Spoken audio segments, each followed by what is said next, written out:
Alors à mes côtés Thibaut Wenger, l'organisateur du festival Premiers Actes. Bonjour. Bonjour. Alors avant de parler du festival, est-ce que vous pouvez nous décrire un petit peu le lieu où on se trouve? Donc là, on est dans une grande cabane qui est un ancien abri à bois de la scierie de Münster. Donc c'est un bâtiment qui nous a été mis à disposition tout au début de l'été, à la fin juin.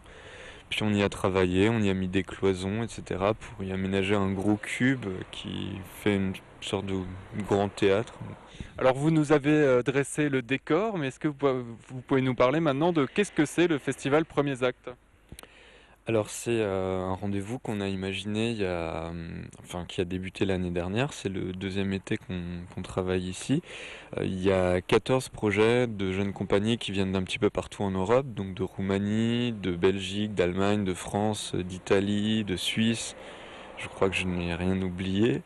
Et en fait, on se retrouve pendant toute la durée de l'été. Donc, on est arrivé en juin. On travaille ici tout le mois de juillet, le mois d'août. Et à la fin de cette période de travail, il y a un temps d'ouverture publique où on montre un petit peu ce qui a été fait pendant l'été, ce sur quoi on a travaillé. Donc, c'est un espace qui s'étend sur 3 vallées.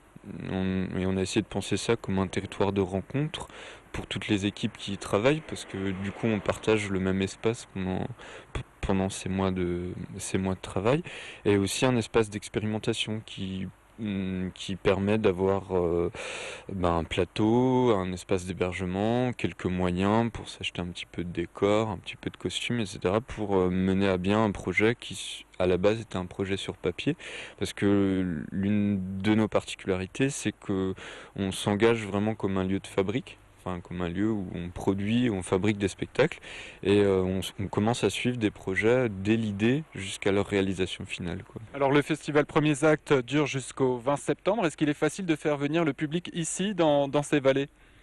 Alors, bah, la situation est un petit peu différente en fonction des territoires, parce qu'on est quand même sur 3 territoires très différents, Vallée de la Poutroie, Vallée de Münster et Saint-Amarin. Les donnes sont pas les mêmes. On se rend compte que la fréquentation est meilleure que celle de l'an passé, donc c'est plutôt encourageant.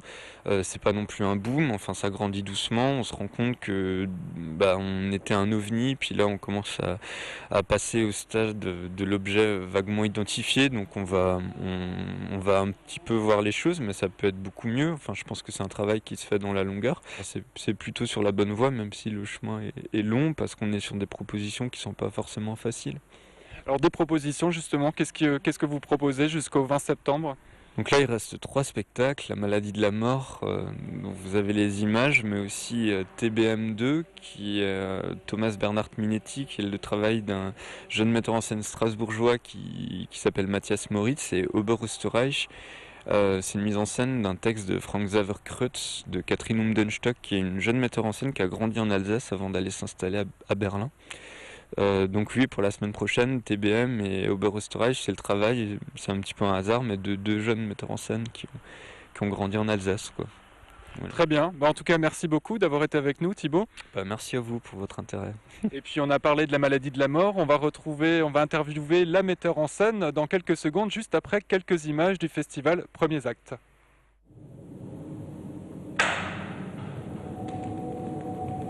Mazarine, ça. La dernière fois que je l'ai mise,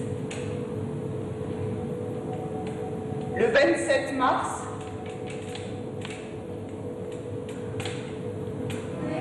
nos parents sont des escrocs. La vie nous est donnée, mais ce n'est pas de la vie. Non, nous ne devons rien à personne. Nous sommes dans l'un des hangars de la série Reconvertie pour l'été en salle de théâtre. À mes côtés, Léa Drouet, bonjour. Bonjour. Alors vous mettez en scène La maladie de la mort de Marguerite Duras, c'est ça? Est-ce que vous pouvez nous dire un mot sur cette pièce de théâtre? Moi j'ai vu sur le site internet, c'est une performance senior électro-laser, c'est-à-dire? C'est-à-dire qu'il y a toute une part, alors même s'il y a un canevas qui est prédécidé à l'avance au niveau du son, au niveau de la lumière et au niveau du jeu des acteurs, il y a toujours une marge de manœuvre d'improvisation. C'est pour ça qu'on a appelé ça performance. En tout cas en lumière, ça s'est fixé petit à petit, mais au départ c'était vraiment de l'improvisation, en son aussi. Et senior parce que une des comédiennes du plateau a 72 ans. elle est juste derrière vous. Et, et électro-laser parce que la musique utilisée sur le spectacle est un petit peu électronique. Et puis c'était aussi une façon de rendre un peu plus attractif ce texte-là parce qu'on a souvent des a priori sur Marguerite Duras. On peut penser que c'est quelque chose d'un peu vieux jeu alors que c'est profondément moderne, quoi. Il y a vraiment quelque chose, enfin ça n'a pas rien à voir avec la musique électronique par exemple, à mon avis. Alors vous jouez depuis mercredi jusqu'à dimanche. Est-ce que vous pouvez nous donner envie de venir voir cette pièce de théâtre? Bah, oui, je peux essayer de vous donner envie. Je sais pas, c'est un espace qui est de contemplation possible, c'est-à-dire qu'il y a un autre rythme qui se passe dans la pièce. C'est pas un rythme rapide, c'est pas beaucoup de gestes, c'est pas de gesticulation. C'est un moment où on peut, où l'imaginaire peut partir et a la possibilité de s'ouvrir à la contemplation, quoi. Voilà. Vous participez au festival Premiers Actes, mais vous, c'est pas votre premier projet, c'est votre deuxième projet. C'est important pour un jeune metteur en scène de participer à ce genre de festival? Ben, c'est important et c'est aussi que le festival nous offre la possibilité de créer. Par exemple, là, on a créé ce spectacle au mois de juillet au sein du festival et c'est à un moment donné un espace qui nous est offert pour la création de ce spectacle. Alors c'est nécessaire quoi, qu'il y ait ce genre de cadre pour que des jeunes compagnies ou des jeunes metteurs en scène puissent s'essayer. Alors on est ici dans un hangar d'une scierie. Qu'est-ce que ça vous fait de jouer, de mettre en scène et de jouer pour vos acteurs dans ces lieux insolites?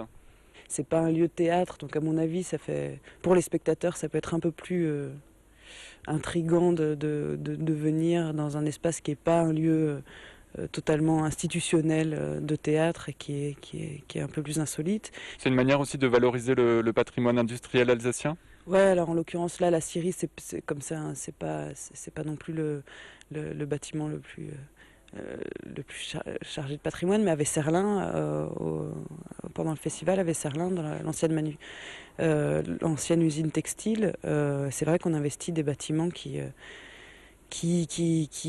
sont incroyables et qui sont pleins d'histoire, quoi. Donc, effectivement, ouais.